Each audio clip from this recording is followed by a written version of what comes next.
Hey everybody, Kneecap here. In this video, I'm going to be going over an overview of the live Q&A today by the Warcraft Twitch team with Devo, Laura, and Ian.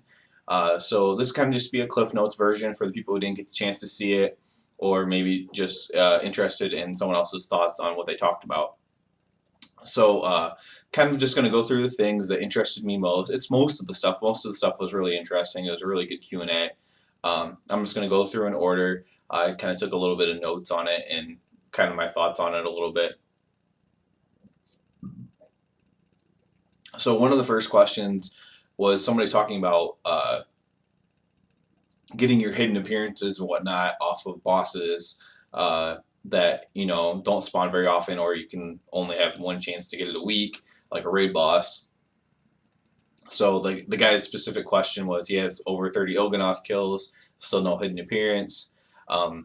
Basically, they realized that, and they did address it in one of the prior Q&As, and there is a protection in now for that.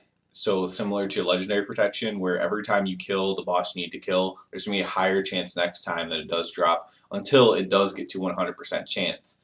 The problem is it's not retroactive. So if he had 25 of those kills before they put the protection in, then he's only at 5 kills, for an example. So he's still going to get it probably fairly soon, but it's not. Unfortunately, it doesn't count the prior 25 kills in my example.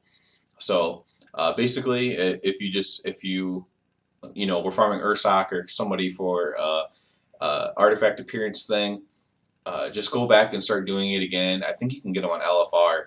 Just do it every week, and you'll get it in no time. Just realize that your prior kills just don't really count towards the actual protection part. They were just a chance on their own, so each week was their own different chance.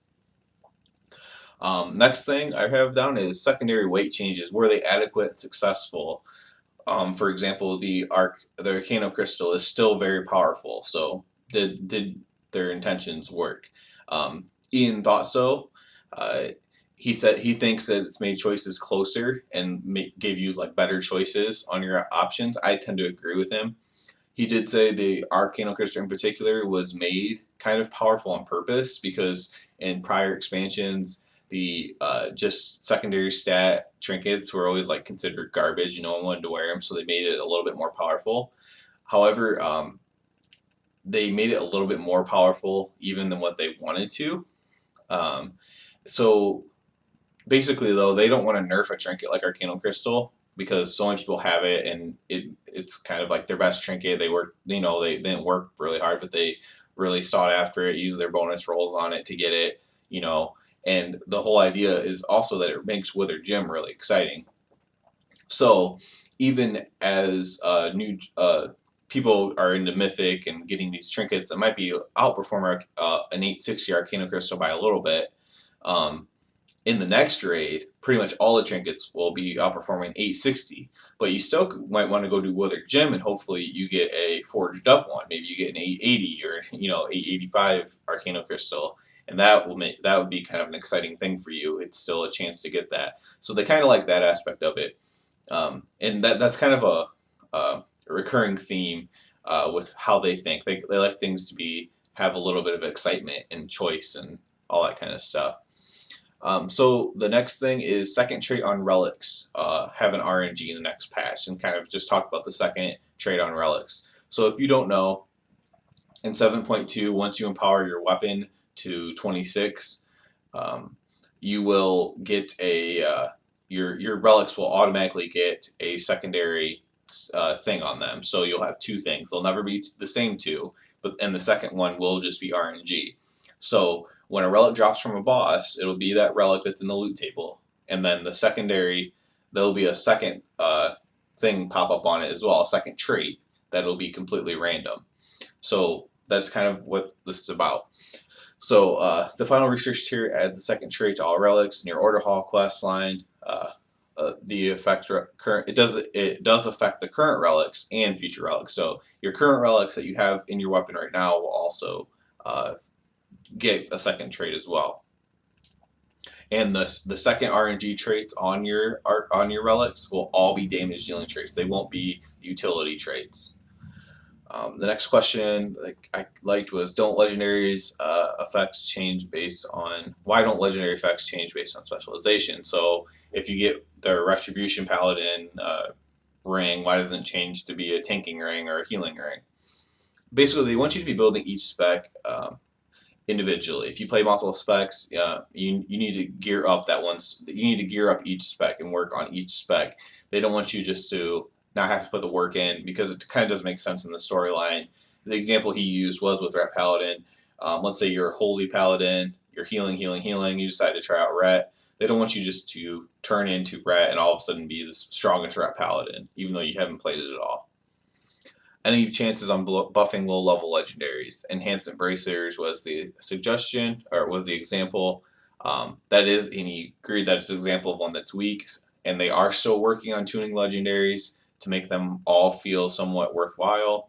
A Frosty K Helm was mentioned, there's a Druid one that was mentioned, and they are continuing to work on legendaries. They brought up the crafted legendaries coming in 7.2, so there's 4 legendaries coming out. Each for each thing. So tailoring, leatherworking, I don't know all of them, but there's a mail plate, leather, and cloth legendary. The biggest point is making something useful for crafters to produce. Crafted gear was pretty strong at first, especially with the Obliterum. But now it's weaker. People aren't using that, obviously. You're in Nighthold now. And so there's much better gear to get than crafting gear. While alchemy, enchanting, jewel crafting, and inscription are still making lots of gold and owning the market, crafters are left behind. So they purposely made these middle of the road legendaries, not blessed in slot, but ones that if you're on a fight, the example they use, if you're on a fight where you're not going to get the effect of your Periodaz, and that's one of your only 2 legendaries, then you could buy one of these and you'll have another choice for a legendary on a fight where one of your legendaries might not be useful. The next thing was kind of funny. Why do developers insist on the artifact power system? AP was a universally desired currency, a way of progressing your character as you go along in the game. You would at least get some artifact power if you got no gear from a boss. Valor points in the past have been similar to where you're still getting a reward from a boss even if you didn't get a piece of gear. They're trying to make it feel like you aren't wasting your time. So you do a dungeon, you don't get the trinket that you needed, you still got some artifact power. People were grinding AP on purpose instead of going for gear though, and that was not necessarily their intention. 7.2 is going to reward you for doing a hard keystone instead of farming low level ones and over and over for artifact power. So instead of running a bunch of Maw 5s over and over and getting the artifact power for that, it's going to be more beneficial for you to run one level 20 than to do that. And I think that's a good change. Makes it a little bit less grindy, rewarding you for working hard instead of just grinding. They asked about AP being class wide. Again, it's the same with the legendary changing specs. They want you to be building each spec and working on each spec. They will try to be narrowing that gap with the artifact changes, scaling up and whatnot in the next patch, and making it so that in the next patch you're not going to have your artifact weapon's going to kind of change a little bit. That last ability isn't just going to be a static damage increase, and each point you put into that is going to reward you less and less, basically. So it will be beneficial to some people to put it into their other specs. There was a question regarding tank trinkets, and kind of expanded that to healing trinkets as well. They think trinkets overall have been good for tanks, especially in Emerald Nightmare. However, they concede that passive stuff is very often considered to be better by the community instead of very niche activated abilities. Players are preferring stat sticks instead of the complex trinkets, basically. And one thing that they can do is to make the complex trinkets, ones where you have to use it at a critical moment, make them even more powerful, because then it seems more worth it, without making them too powerful to completely ignore a mechanic, of course. There was something asked about Mythic Raiders burning out faster than ever. I disagreed with the premise of the question, and I think Ian did as well. He does think AP has a lot to do with it. Being in a Mythic Raiding Guild is hard. He said emotional drain. Guilds rise and fall all the time, however. Officers and guild leaders have a very hard job keeping a guild alive. The game is not made to be played 80 hours a week. It is not what WoW developer's purpose to want you to clear a raid in a week and play 24/7. That's not what they do. They realize it's a reality though, so they're hoping that they can keep tweaking artifact power to make it so people aren't farming that too. So you're already on raiding all the time. You don't need to be on when you're not raiding to farm artifact power. Lastly, there's something about World Quest, which very interesting to me. There's a World Quest gave this guy 50 gold. It's worthless. Is there a way to make RNG raise the gold or the artifact power? He actually thought that was a really good idea. It would be kind of a new system to implement. But instead of that, they're kind of just thinking about increasing the rewards in general. So it's something they are looking into, making World Quest more desirable because they notice that people aren't doing them anymore if it's not for the emissary. The rewards just aren't good.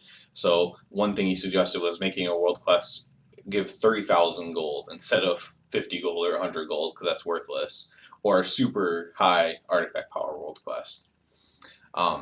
Those are pretty much all of the notes that I had taken. I thought it was a really good Q&A, most of them with ENR. There will be another one soon for PvP that I'll probably check into as well. Other than that, please thumbs up and sub, and everyone have a good one.